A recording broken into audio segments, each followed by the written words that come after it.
Okay, so again, nice and dry.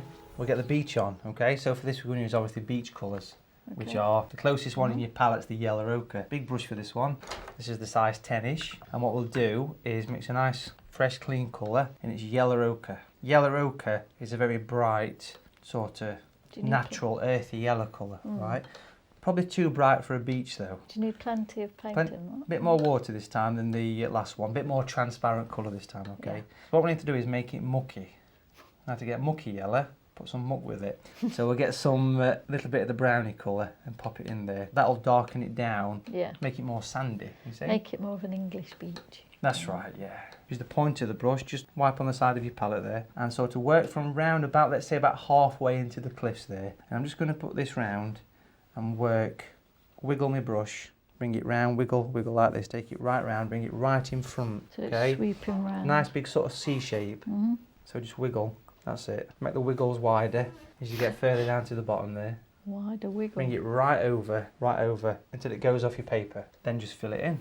Just fill it in, block it in like this. Plenty of paint then? Yeah, a fair bit of colour, take it up to your cliffs. Now it's probably a good idea to slightly go over the edge of your cliffs because the colour will slightly run from the... Yeah, I was just going to say it runs into the... That's good because it sits it down more, a bit more natural. So it's not a harsh edge. That's right, yeah. You can just sort of spend a few seconds just fiddling about with it like so, like that. But that's the idea. And what we'll do now is do a little bit of wet into wet because the beach is wet, because the sea's on it obviously. So we'll put the brush down and go for the smaller brush. The same colour what we did for the cliffs, we can use a little bit of that colour. Not too much, wipe it off on the side of your palette. So it's just like a dryish brush really, you could say, for this one. While this is a bit damp, working along the edge, just put little bits of dark and it just sort of runs in. Imagine you can just sort of tweak a little bit on the edge of the beach there. Put one or two lines working into the sea as well. And just sort of sweep it in very simply. Gives a bit of an edge to it. That makes sense? Yeah. That's it. That's it.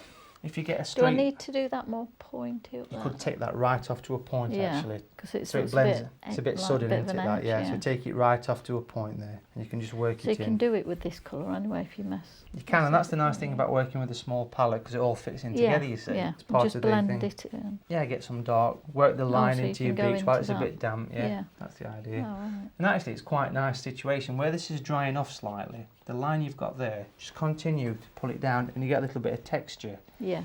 So this hard line, pull it down, work with it. So a bit more water or paint? Probably more paint than water, probably the darker colour actually, but wipe it off on the side first, that's it. And just lightly sort of skim, very quickly, skim across and you get a bit of texture. Superb, excellent. Right, really that should be drying off a little bit.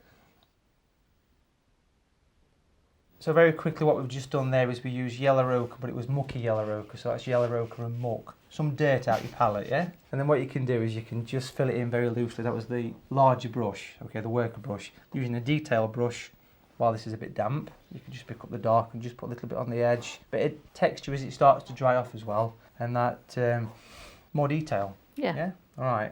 And it gives it that edge. And yeah, it's got a nice edge. It lifts the water above actually, yeah, doesn't it does. it? Yeah, so it pushes the beach and under the water. It looks quite purpley, quite the water's got a lilac-y. purple tinge to it, yeah, that's quite nice. It's a different colour from your sky, which is important. Okay, so that's got to dry off, and then we'll come back to it. It's just a couple of minutes just to finish off the water, put a few reflections on, maybe a couple of ripples in the foreground. I think we can call that one finished. Brilliant. Okay. Okay, nice and dry for the beach. So all the big flat washes have gone in. Now it's a case to get the detail in there. So smaller brush. Okay. Pretty much using the colours you've already got actually, but the cliff colour is a bit too brown. So we'll make it more like a grey or a black. And to do that, put more blue with it. So just put some blue with it so it goes darker. So you could say it's quite blacky. Keep adding the blue until it gets darker, okay? So you want it really dark? Really dark. Try and get the brown out of the colour if you can. Probably a touch of water as well, because you don't want it to be too black really, do you? No. And what we'll do very simply is, again, always take off some excess colour. Try and get a reflection effect. So imagine this part of your cliff where it's overlapping the water rather than the beach. Put some horizontal lines for the actual reflection. So just put little, quite sort of fine, spontaneous, sort of, Don't put too much care into them. Do them quite sort of loose as you work them across. A little bit of a reflection. If you get a bit of a dry effect, that's good.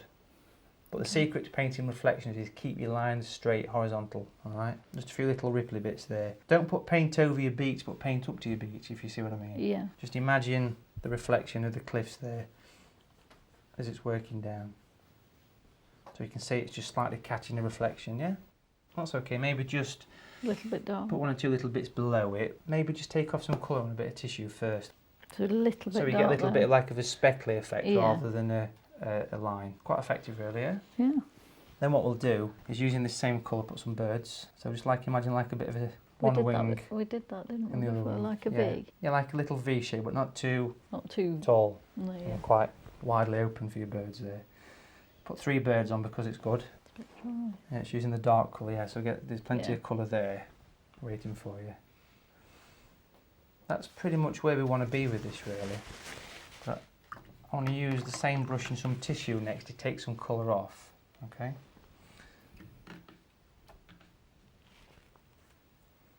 That's it. 3 birds, excellent. Okay, so we clean this brush off there. Wipe it over some tissue a couple of times so it's not soaking wet. Yeah.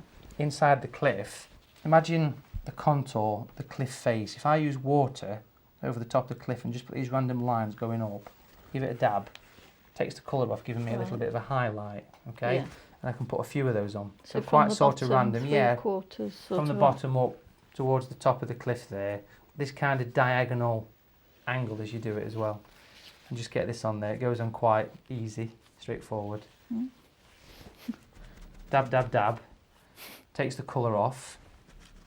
Giving you a bit of light shining from over Yeah, there somewhere. See what yeah. I mean? Yeah, it's quite Yeah, effective, isn't it? yes, yeah, it is. If you get a line when you do it, just put some bit of water Water. from the surrounding area. Pull Yeah. the paint back into the top of it, but don't dab it, if you see what I mean. Just kind of tease it in a little bit. Got it? Yeah. Let it dry off. Maybe you could do just another one up there somewhere. All right. And then, obviously, you can spend quite a lot of time doing that Yeah. if you wanted to. The nice thing about taking colour off is you can put it back on again if it don't work. All right. So it's not a major problem if it doesn't go right. And then very quickly, purple from the sea. Same brush. Pick that colour up. Dry brush, take some of the colour off on your tissue, wipe it dry almost, that's it. Very quickly do this and then just catch your paper every now and again, get a bit of the texture from the paper at the bottom of your sea. It's quite spontaneous like this. Imagine you're painting a door, Yeah. very quick. And sort of nearly flat. Yes, well spotted. Slight flat brush. Is that Gives you enough? a few nice ripples, you see, and the texture of the paper Yeah. gives you this effect. Very nice. Okay, and then try and mount on it. Wow. Excellent job. So there you go, a nice Cornish English seascape picture.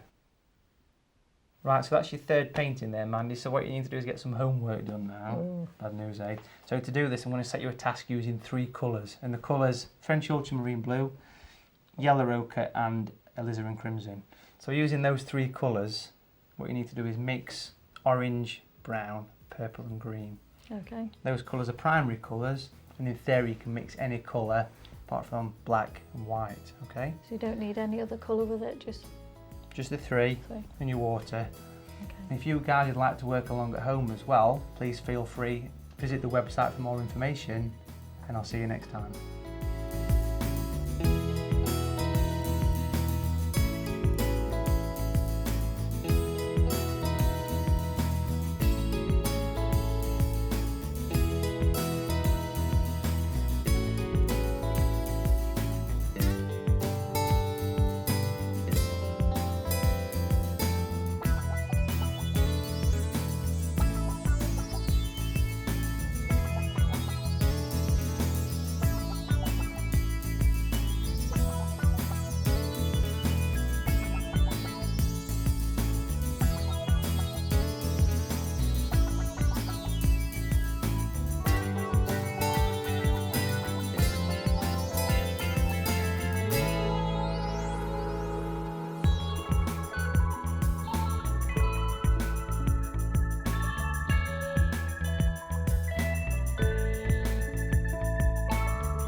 Well, this is my third painting. I can't believe I've done this. I've used the water technique this time, which I found really easy, and brilliant results. It's so good. And if I'd have seen that before, I would never have thought I could have done this.